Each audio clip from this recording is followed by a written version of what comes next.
Pride and Prejudice, by Jane Austen. Chapter 19. The next day opened a new scene at Longbourn. Mr. Collins made his declaration in form. Having resolved to do it without loss of time, as his leave of absence extended only to the following Saturday, and having no feelings of diffidence to make it distressing to himself even at the moment, he set about it in a very orderly manner, with all the observances, which he supposed a regular part of the business. On finding Mrs. Bennet, Elizabeth, and one of the younger girls together, soon after breakfast, he addressed the mother in these words: "May I hope, Madame, for your interest with your fair daughter Elizabeth, when I solicit for the honour of a private audience with her in the course of this morning." Before Elizabeth had time for anything but a blush of surprise, Mrs. Bennet answered instantly, "Oh dear. Yes, certainly. I am sure Lizzie will be very happy. I am sure she can have no objection. Come, Kitty, I want you upstairs." And, gathering her work together, she was hastening away, when Elizabeth called out, "Dear Madame, do not go. I beg you will not go. Mr. Collins must excuse me. He can have nothing to say to me that anybody need not hear. I am going away myself." "No, no, nonsense, Lizzie. I desire you to stay where you are." And upon Elizabeth seeming really, with vexed and embarrassed looks, about to escape, she added, "Lizzie, I insist upon your staying and hearing Mr. Collins."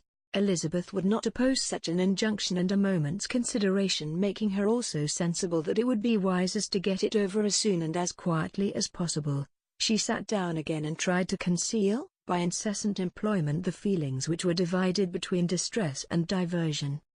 Mrs. Bennet and Kitty walked off, and as soon as they were gone, Mr. Collins began: "Believe me, my dear Miss Elizabeth, that your modesty, so far from doing you any disservice, rather adds to your other perfections. You would have been less amiable in my eyes had there not been this little unwillingness, but allow me to assure you, that I have your respected mother's permission for this address. You can hardly doubt the purport of my discourse. However your natural delicacy may lead you to dissemble, my attentions have been too marked to be mistaken. Almost as soon as I entered the house, I singled you out as the companion of my future life. But before I am run away with by my feelings on this subject, perhaps it would be advisable for me to state my reasons for marrying and, moreover, for coming into Hertfordshire with the design of selecting a wife, as I certainly did." The idea of Mr. Collins, with all his solemn composure, being run away with by his feelings, made Elizabeth so near laughing, that she could not use the short pause he allowed in any attempt to stop him further, and he continued: "My reasons for marrying are, first, that I think it a right thing for every clergyman in easy circumstances like myself to set the example of matrimony in his parish. Secondly, that I am convinced that it will add very greatly to my happiness. And thirdly, which perhaps I ought to have mentioned earlier, that it is the particular advice and recommendation of the very noble lady whom I have the honor of calling patroness. Twice has she condescended to give me her opinion unasked too, on this subject, and it was but the very Saturday night before I left Hunsford between our pools at quadrille, while Mrs. Jenkinson was arranging Mr. Bugg's footstool, that she said, 'Mr. Collins, you must marry.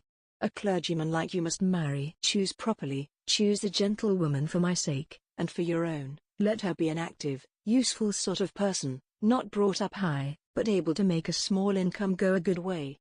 This is my advice. Find such a woman as soon as you can, bring her to Hunsford, and I will visit her. Allow me, by the way, to observe, my fair cousin, that I do not reckon the notice and kindness of Lady Catherine de Bugg as among the least of the advantages in my power to offer. You will find her manners beyond anything I can describe, and your wit and vivacity, I think, must be acceptable to her, especially when tempered with the silence and respect which her rank will inevitably excite. Thus much for my general intention in favor of matrimony. It remains to be told why my views were directed towards Longbourn instead of my own neighborhood, where I can assure you there are many amiable young women. But the fact is, that being, as I am, to inherit this estate after the death of your honored father who, however, may live many years longer, I could not satisfy myself without resolving to choose a wife from among his daughters, that the loss to them might be as little as possible, when the melancholy event takes place which, however, as I have already said, may not be for several years. This has been my motive, my fair cousin, and I flatter myself it will not sink me in your esteem. And now nothing remains for me but to assure you in the most animated language of the violence of my affection. To fortune I am perfectly indifferent, and shall make no demand of that nature on your father, since I am well aware that it could not be complied with, and that £1,000 in the 4%, which will not be yours till after your mother's decease, is all that you may ever be entitled to. On that head, therefore, I shall be uniformly silent, and you may assure yourself that no ungenerous reproach shall ever pass my lips when we are married." It was absolutely necessary to interrupt him now. "You are too hasty, sir," she cried. "You forget that I have made no answer. Let me do it without further loss of time.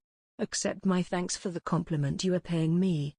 I am very sensible of the honor of your proposals, but it is impossible for me to do otherwise than to decline them."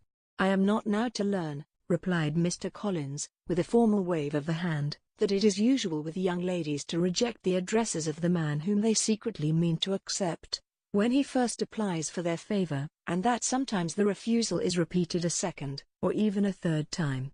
I am therefore by no means discouraged by what you have just said, and shall hope to lead you to the altar ere long." "Upon my word, sir," cried Elizabeth, "your hope is a rather extraordinary one after my declaration.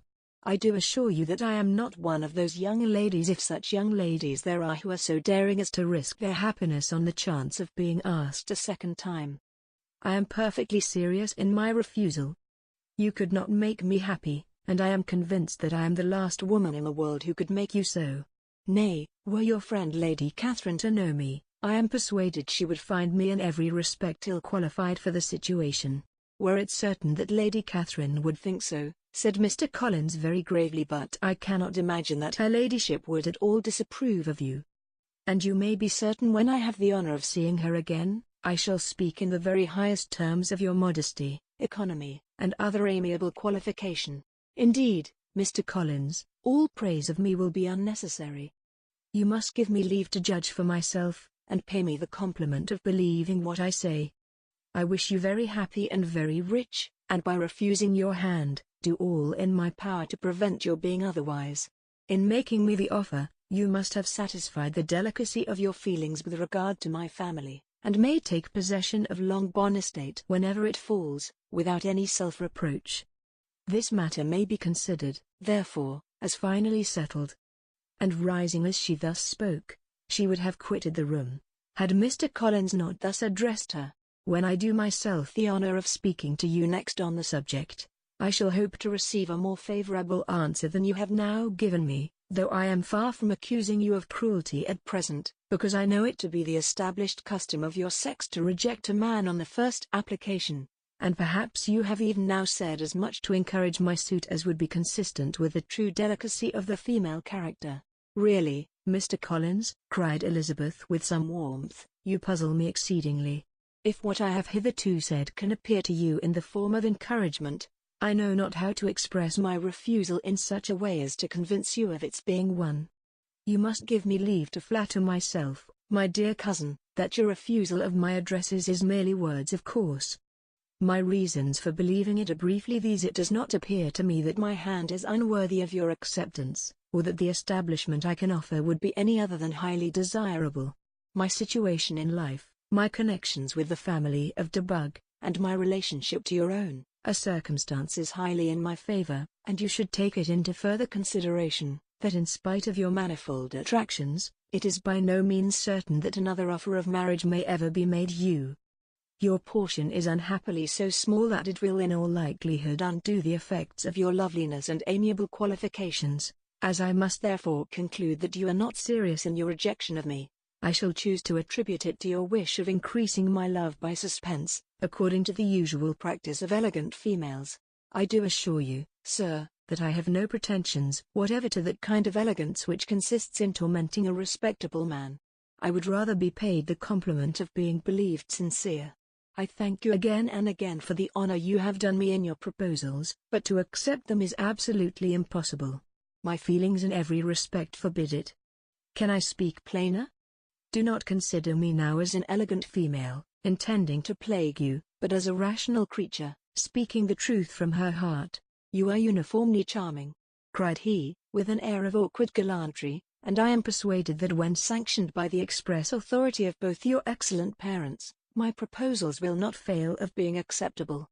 To such perseverance in wilful self-deception Elizabeth would make no reply, and immediately and in silence withdrew, determined, if he persisted in considering her repeated refusals as flattering encouragement, to apply to her father, whose negative might be uttered in such a manner as to be decisive, and whose behavior at least could not be mistaken for the affectation and coquetry of an elegant female.